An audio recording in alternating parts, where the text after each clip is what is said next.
Hello everyone and welcome to my insurance lecture. My name is Rebecca and I am your insurance lady. The topic that I plan on going over with you in this video are the different classifications for insurers. There are many different types of insurers, stock insurers, mutual, captive, etc. These types of insurers provide specific insurance to the public. I will be going over a few of the major types of insurers at the end of this video, but not all of them. At the end of this lecture, I will also provide a list of the different types of insurers for your reference. But for this video in particular, I will explain the different classifications for insurers.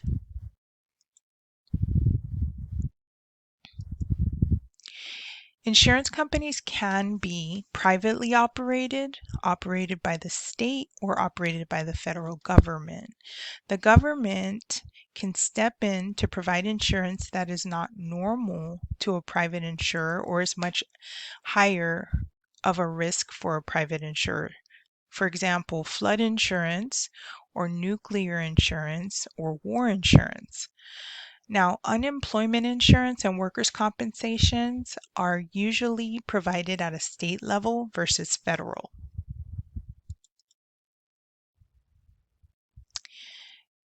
There are also different types of classifications for different types of insurers based on where they operate business and where in the world they are located. There are domestic insurers, foreign insurers, and alien insurers. If an insurer is incorporated under the laws of the state in which it conducts business, it is a domestic insurer. If the insurer conducts business in a state where it is not a resident, it is a foreign insurer. And if an insurer is incorporated in a country other than the United States, it is an alien insurer. For example, an insurer incorporated in California that sells California policies is considered a domestic insurer because it's doing business in the same state it's incorporated in. If the insurer was incorporated in California but sells Oregon policies or does business in a different state, then that would be a foreign insurer. If the insurer is incorporated in Canada and conducts business anywhere in the United States, including its territories, it is an alien insurer. An insurance company incorporated in a country other than the United States and does business in the United States is an alien insurer.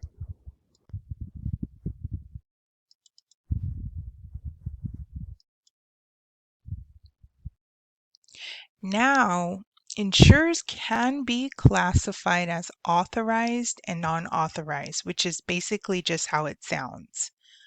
Once the insurer receives the license from the Department of Insurance, the insurer is then admitted into the state as a legal insurer and therefore is authorized. So before an insurance company can conduct business, it must by law receive what's called a certificate of authority. This means that the company must obtain a license from the Department of Insurance in order to sell insurance in a particular state.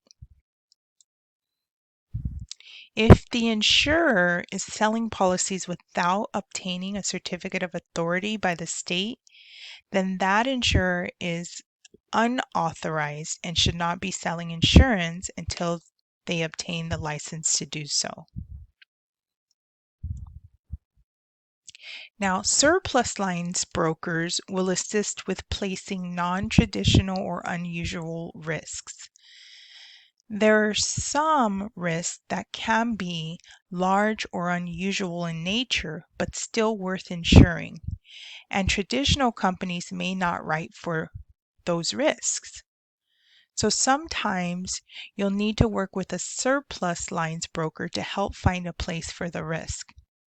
Surplus line brokers tend to place these risks with unauthorized carriers located in another state or even out of the country. Surplus lines insurance must be placed by a surplus lines broker.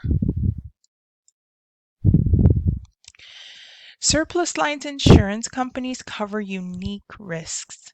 For example, a famous basketball player might want to get an insurance policy through a surplus lines broker to insure their legs if in the event they were injured and they were no longer able to play basketball. They could suffer millions of dollars in losses, and this is not a standard risk. People don't just regularly insure their legs for millions of dollars, but it is a valid risk, and you would want to find someone who would take on that risk through a surplus broker.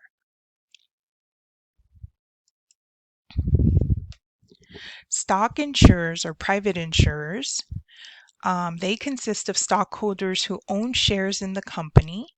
The stockholders provide capital for the insurer to operate, and in return, the insurer shares the profits with the stockholders.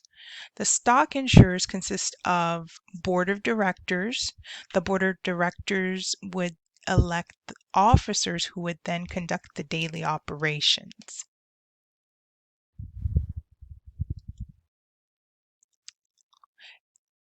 Now, with mutual insurers, there are no stockholders.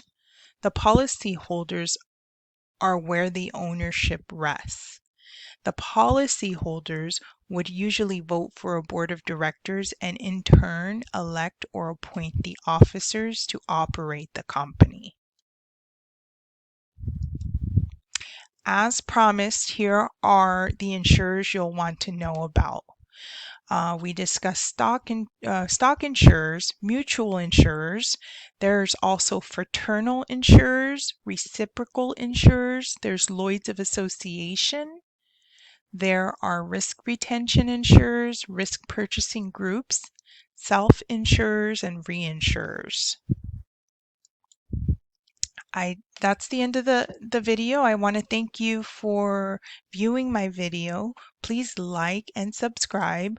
For those of you who are wondering what materials I would recommend for your insurance journey, I provided a link below where you can purchase courses and study material through Kaplan Financial Education.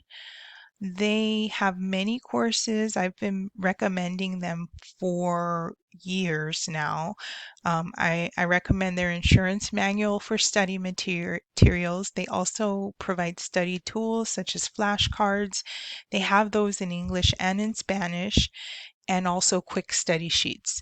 So use the link below, get my 10% off from your order, and hope you enjoy. Thank you.